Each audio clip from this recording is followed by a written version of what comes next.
Hello गाइजहरु सबैजनालाई मेरो नयाँ युट्युब च्यानलमा सब्स्क्राइब लाइक गरिदिनुस् होला।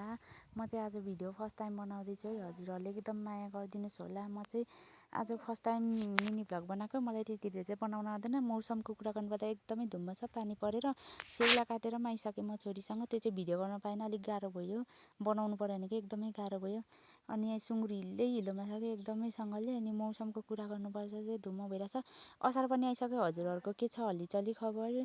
मेरो चाहिँ एकदमै राम्रो छ है। हजुरहरूको चाहिँ एकदमै रमाइलो नि होला। अनि राके बजारको छेकामा चाहिँ हजुरहरूलाई म फेरि भिडियो ल्याउने छु। म भिडियो लिएर आउनेछु। म चाहिँ त्यति बेला नानी झुन्ड्याउने एक्लै भ्लग बनाउनु। आजको मौसमको कुरा गर्नुपर्दा हेर्नु न, एकदम कुहिरो लागेर पनि धुम्म भइसकेको छ क्या। घरि घाम लाग्ने, घरि कुहिरो लाग्ने, घरि घाम लाग्ने, घरि कुहिरो लाग्ने भइरहेको छ एकदमसँगले।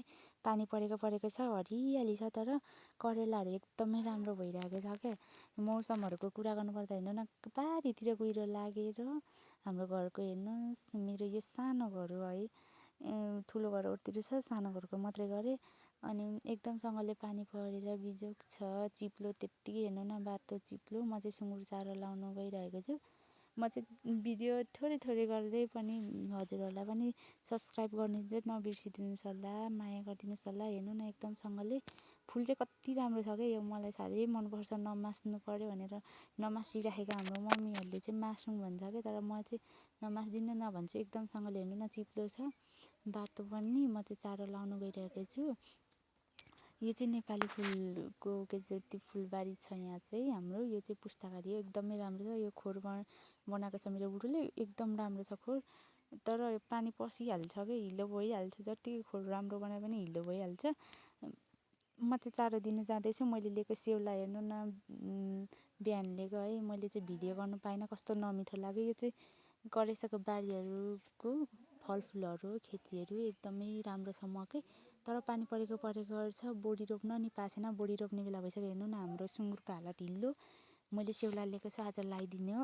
यो चाहिँ फर्सीको झ्याङ हो, मैले बेसीबाट लिएको। हाम्रो मम्मीकोबाट मैले हलेसीबाट लिएको। एकदम राम्रो छ। यहाँ सुँगुरहरूलाई म चारो दिँदैछु हिलो बनाएर के सेउला काट्नलाई। यो चाहिँ खरबुजाको बोट हो, एकदमै राम्रो छ।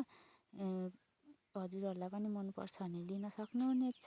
यो चाहिँ करेलाको झ्याङ, एकदमै राम्रो छ भन्दै छोटो भिडियो हजुरहरूलाई यहीँ टुङ्ग्याउन चाहे। लाइक कमेन्ट सब्स्क्राइब गरिदिनु चाहिँ नबिर्सिनुहोस् होला। अर्कै पार्टमा हजुरहरूलाई भेटाउन चाहन्छु। अझै माया गरिदिनुहोस् होला। म अर्कै भिडियो पनि लाउनेछु। एकदमै राम्रो हरियाली छ। यहाँ चाहिँ करेलाको झ्याङ छ। यो पुस्तकारीहरू एकदमै राम्रो छ। यो माथि चाहिँ दिक्तेल जाने बाटो, तर जङ्गल चाहिँ एकदम ठुलो छ। मैले मजाले गरिनँ भिडियो, छोरीलाई बोकी गरेको। यो पनि हल्ल्याउँदै भएछ। यो चाहिँ मेरो घरै ठुलो घर, एकदमै राम्रो छ कि करेलाको बोटहरू जरेला एकदम राम्रो हुन्छ। हजुरहरूलाई यहीँ छोटो भिडियो म टुङ्ग्याउन चाहन्छु। By by, Tata. अर्कै भिडियोमा भेटौँ।